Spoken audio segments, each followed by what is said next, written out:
So বন্ধুরা, সবার আগে তোমরা এই ভিডিওটা দেখো, ঠিক আছে? তারপর লাস্টে তোমরা কমেন্ট করবে এটাকে, ঠিক আছে? তো চলো আগে তোমাদের ভিডিও স্টার্ট করি, তারপর তোমার জিনিসটা আরো দেখাচ্ছি জিনিসটা। ওকে,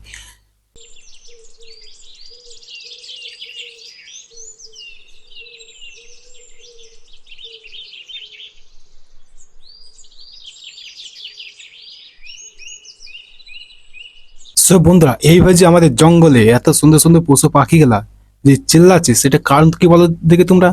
কথা বলছি, আমাদের যদি একটা খুবই পুরনো ঘর, সেখানে আমরা বসবাস করছি অনেক বছর ধরে, মানে ছোট থেকে আমরা বসবাস করছি সেই ঘরটায়, ঠিক আছে?